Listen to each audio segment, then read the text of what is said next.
As the title track, this song needed to be what introduced the project. It needed to open up about the content material and kind of set the defiant, warlike tone for the rest of the projects. Anyone who's been a fan of my music for a while knows that I love to have gun sounds in my music, and I figured that this would be a perfect opportunity. This project is really important and really close to my heart because it really sets up who I am as an artist.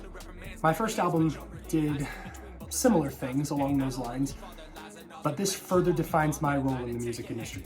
And I'm so excited that it's finally here. Empty field, unashamed on an empty shield.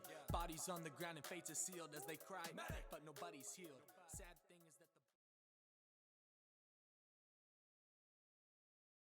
that This was an incredible song to be a part of.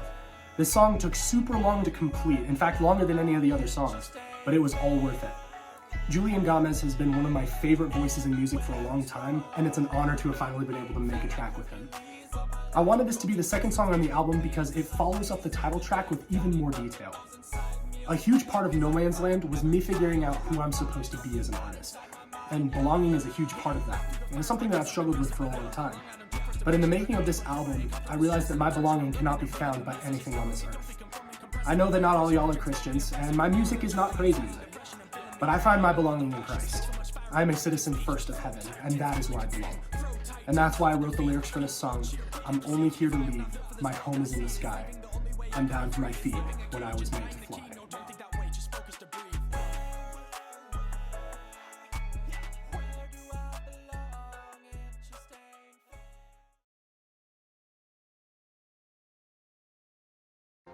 I wrote this song, One Way Ticket, with the intention to just make a fun song that people can rock to. The song doesn't have any real deep meaning to it, it just kind of exists to be the hit on the album that you might hear at a club or a party. I hadn't really attempted any melodic rap or party music of any kind, but my producer Offline, who actually produced most of this album, wanted me to try it. For quite some time actually, he really wanted me to attempt some melodic rap. And before this track, it was all straight rap. This was actually the very first melodic song that I ever recorded. And from there, that melodic sound branched out to the rest of this project. And it's been something that has helped guide my sound, and it's going to continue to guide my sound. You can expect to hear a lot more of that from me. I think it's about time I update my rhymes, catch up the flow, breaking the ties, I'm under disguise, I'm pushing my lines, stepping on toes, exposing the lies, rock the community, open their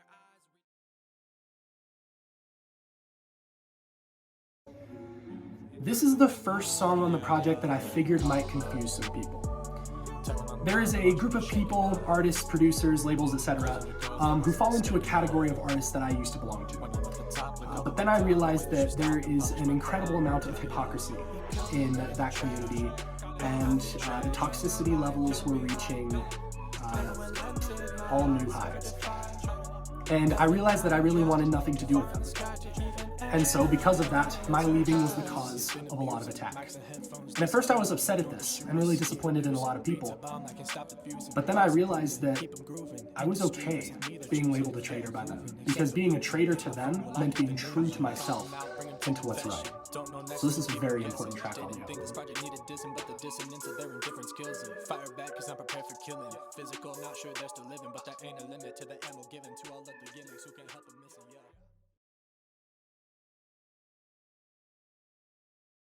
Man, it was incredible working with my brothers WESLEY, STAGG, and D&G on this song. These are two incredible artists who I happen to network with by complete chance. WESLEY is a CCM artist who has some really incredible music, and D&G is literally the Christian Kendrick Lamar. It's such an honor to have a song with these guys. Now, as y'all know, and as I've said before, I'm not a praise artist, and I don't identify with the Christian music community, but I am a fervent follower of Christ, and that guides my entire life. And because of that, I wanted to have a song on this album that paid homage to that. This song exists to make the point that we're all human, we all make mistakes, but in the end, we're all willing. Despite war, I won't die. Keep pushing through, keep staying true. I know that it first takes time, yeah, then blood, then tears, over days, over years. This is a song written specifically with artists in mind. It's a hard thing trying to be an artist, especially in the beginning stages, because you're putting in the hours for a very small group of people who actually interact with your content. When I wrote this, I was in a really bad state of mind. I was putting in literally hundreds of studio hours for this album alone. I was networking like crazy, planning ad campaigns and press releases, and all the while my music was barely being streamed. Now, I love all my day one people. Y'all are some of the most important people to me.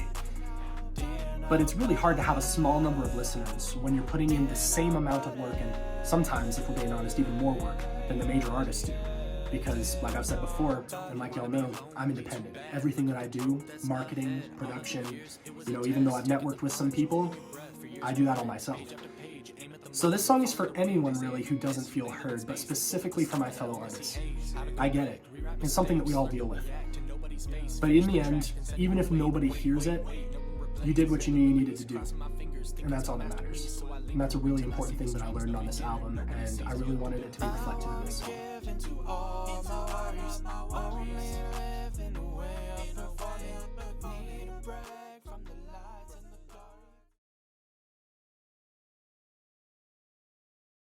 Believe it or not, this was actually the first song completed for the album. It has been ready for over a year now. I made this in the studio with one of my best friends, Logan Barber. He and I were both first-year students at Fried-Hardeman University, and we shared a love of music creation. We discovered that pretty early on. So we got together and recorded this, along with another incredible song that he will be releasing very soon. But I realized that something was missing.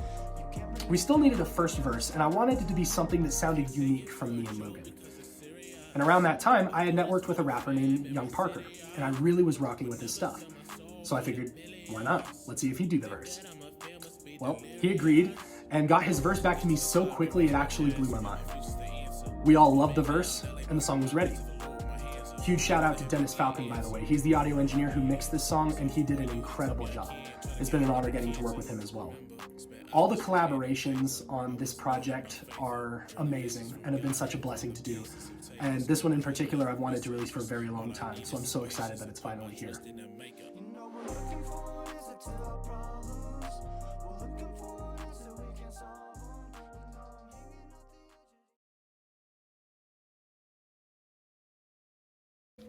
This was fun. Those in my audience who have heard my first album, Outlaw, know that I had a song on there called Behind Bars. And that song existed for me just to be lyrical, to have as many punchlines as possible, and really for me to just be a rapper and do what I do. The title itself is actually a double entendre. And that's when I realized a lot of artists do other variations and sequels of songs. NF has intro 1, 2, and 3. Hobson has the Ill Mind of Hobson variations. Parker Jack, who's actually a friend of mine, has made Self-Talk 1 and 2. So I was like, why not do the same? So I can tell you, you can probably expect more behind bars from me in future projects. And this beat, in particular, got me so excited when I first got it. My producer, offline, sent me an email, and the subject of the email just said, "You're gonna love this." I opened it up, and immediately I knew this is gonna be behind bars too. So I'm so excited that this is out, and I hope y'all like it.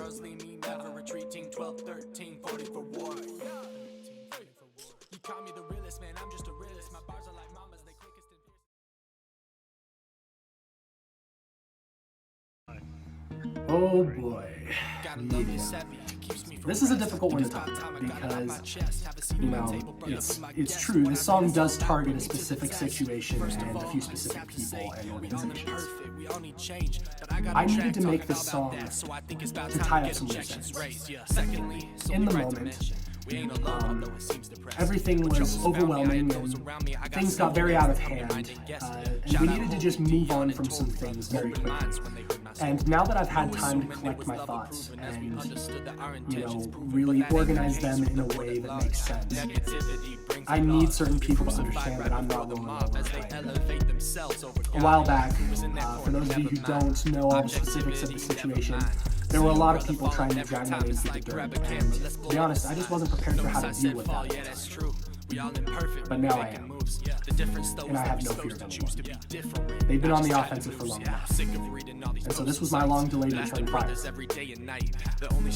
should they decide to do more, I'm ready. No matter where you fall, notice fact is a money maker. They just count stacks. They see positivity and don't react, but they swarm like vultures if they get the chance. I face many obstacles. This song is one of my favorites, and I knew instantly when it was done that it needed to be the ending track on the project, because ultimately it ties up the theme of No Man's Land. I do not need validation from any one community or group, because I already have validation from the only source I need it from. And because of that, I now am just making the best art that I can, not being bound to any one label, contained in any box, or staying in any one lane. The brand is me, and I'm approved. I know I need work, tapping like it's Morse, cause I got the heavenly breath as my force. It's changing my life and my spirit goes bent. Decided to follow my